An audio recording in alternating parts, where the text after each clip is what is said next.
Hey guys, it's your favorite school teacher here to talk to you about guns. When is the last time you heard that from your teacher? Probably never. Today we are going to be going over one of my favorite compact carry guns, and no surprise to most of you out there, it is related to a Glock. It's pretty much a Glock clone. So I'm going to be going over the big brother of my favorite firearm, which is the CR920. We're going to be going over the MR920 today. This is the compact version. For those of you who don't know, Shadow Systems basically took an old patent of the old Glock. I think it's Gen 4 or Gen 3. I think it's Gen 4. They took the old patent from the Gen 4 and they built a gun around the Gen 4 platform of Glock. But what they did is they made all of the upgrades that all of us want. I'm a big fan of this firearm over the Glock 19 for a few reasons. The main reason I like this gun is actually slightly lighter than a Glock 19. And anybody that follows my channel here, you guys know that I have a absolutely terrible back and weight matters to me. I like smaller firearms, but sometimes I have really big hands and a smaller firearm is not the best shootability wise for me. So I like to have a gun that is somewhat bigger in circumference for me to hang on to. And this gun actually fits my hand a lot better than a Glock 19. With the Glock 19, my pinky kind of hangs over the edge a little bit of the grip. And this one has a little tiny mag well on the end that it comes with, a little polymer mag well that my hand can rest on. So my pinky kind of rests on top of that mag well, which means it secures into my hand a lot better than a Glock 19 does. I do really like the grip texture. It's not too grippy, okay, but it's also not too smooth. And it also doesn't destroy your stomach when you're appendix carrying this firearm. And I can carry this firearm all day long and I do not notice the texture. And also when I grab onto the gun, it feels like really good texture to hang on to when I am trying to shoot. Okay, I am running this right now with the Holosun EPS on the top of this. This is the enclosed optic of Holosun. This is actually one of my favorite enclosed optics because it's nice and small. It's not like those huge mailboxes. It can actually conceal really well, and it's an enclosed optic. My biggest thing with an open optic, like my 507K that I have on my CR920P, is you get a lot of lint and dust and stuff that gets inside of the glass, and you always have to like take your t-shirt and you always got to like wipe it off inside of there. With this one, you don't really have to do that because it's just window. You can wipe off the window if you want with your shirt, and then you're good to go. That's pretty much it. Another thing, I do really like the barrel. This is more of a match grade barrel with a little bit tighter of a tolerance. So it does have slightly better accuracy than a Glock 19. Am I going to see better accuracy from this barrel compared to the other barrel? Probably not, but it's a mental thing more than anything else. I'm guess for most people out there, it's going to be more of a mental thing than an actual accuracy improvement. That's kind of cool. I do really like what they did with the frame here. They have a little finger ledge on the front, a little memory pad for your thumb, so you know exactly where your thumb is supposed to go. They have a good texture, and they have this little ledge here. I think they call it like a gas pedal ledge, okay, for your thumb to go.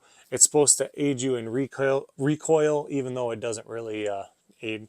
I don't believe it aids in recoil that well. For me, it's just a place to put my thumb. Because for me, the biggest thing in recoil is your grip side to side pressuring in. That's where the recoil management comes from. It does not come from your thumb on the front of the ledge. They put in really good slide serrations in there to be able to rack this back.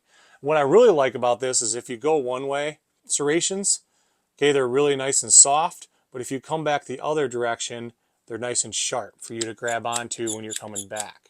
And that's actually a really cool design. They got them in the front and in the back. Great design there for sure. Two things that I'm not a big fan of this gun that I've been able to get past on this gun. A is the trigger. It is slightly better than a Glock trigger, but in my opinion, it's not much better.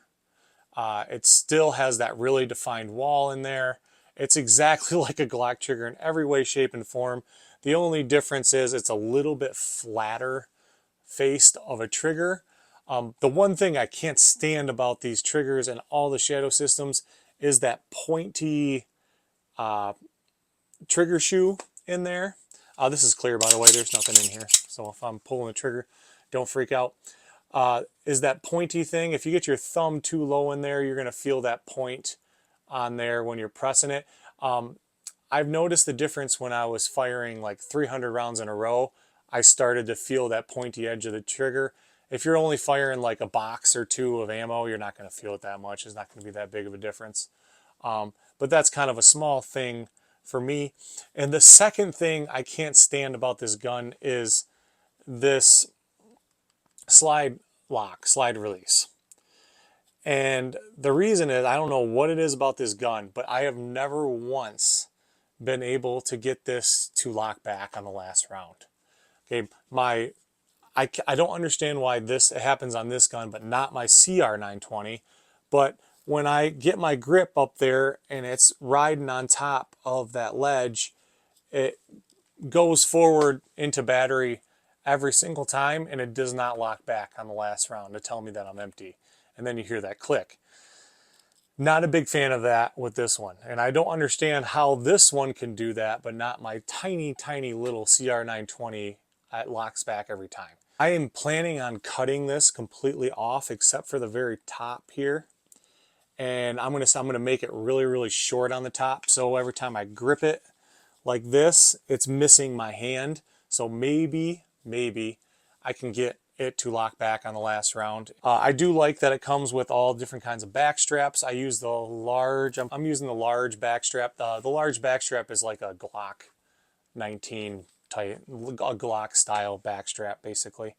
The cool thing about this gun is you can get all different kinds of angles on it. So if you wanted more of a 1911 angle on it, you just use the small grip and it gives you a 1911 angle on the gun. So that's pretty cool that they have that.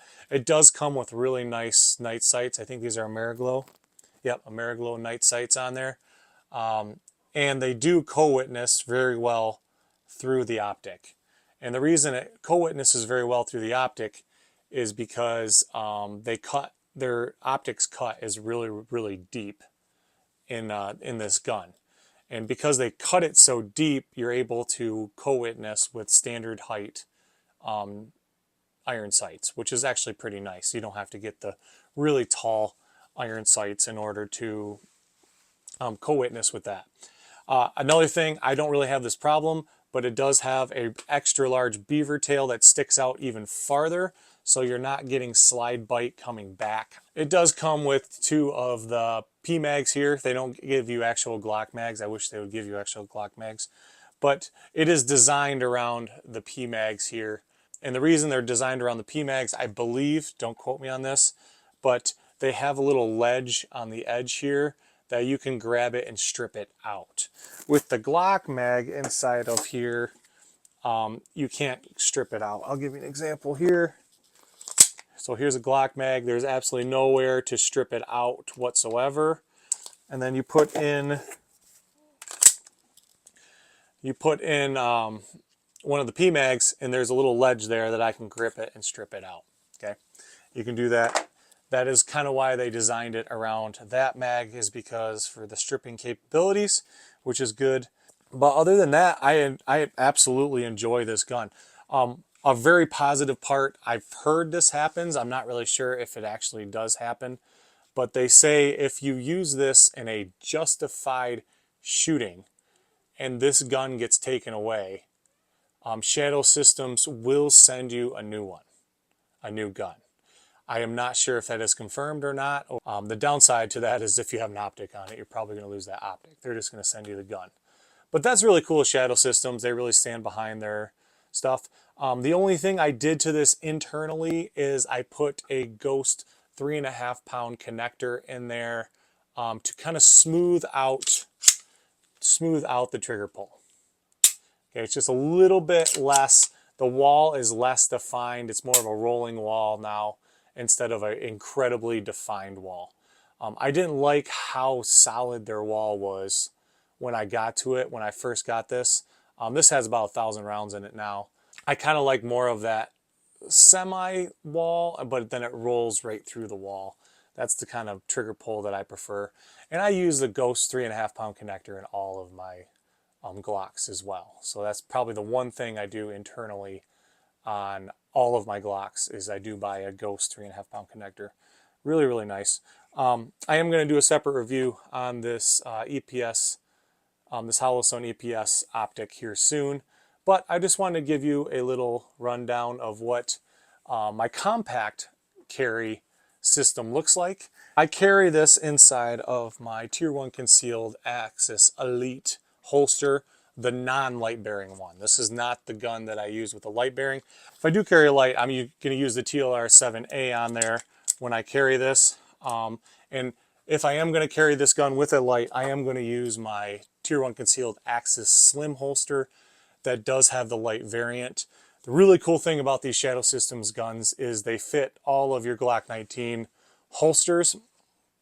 And I have a lot of Glock 19, Glock 45 holsters sitting around. So this actually works out really well with this firearm. And it's a couple ounces lighter, which really helps me with my back issues. But yeah, if you are a big Glock fan and you have a Glock 19, you're looking to try something different, this is pretty much a fully upgraded Glock 19. You don't have to spend any money on the extra parts. You just spend the extra money up front. I found that it was actually cheaper to buy this firearm than it was to send your Glock off and do all those upgrades to it. So if you are a person that buys a Glock looking to upgrade it, you might as well already buy the upgraded version of this gun, which is this right here, of a Glock 19, which is this right here, the Shadow Systems, because it's exactly what I would do to a regular Glock, pretty much in every way, shape, and form. Has its own little undercut on there, has upgraded, the mag release is really, really nice. The trigger is pretty decent for a trigger, besides the trigger shoe. Not a big fan of the trigger shoe, but has an upgraded barrel. Pretty much everything you're going to want in a Glock 19, if you're going to upgrade it, is right here. Now, if you're somebody that runs Glock 19s completely stock, then run a Glock 19 completely stock. But if you're somebody like me that likes to upgrade your guns and modify your guns, this is the best way to go. And I am a big fan of this gun. It feels amazing to shoot. You will enjoy it if you decide to go into the Shadow Systems.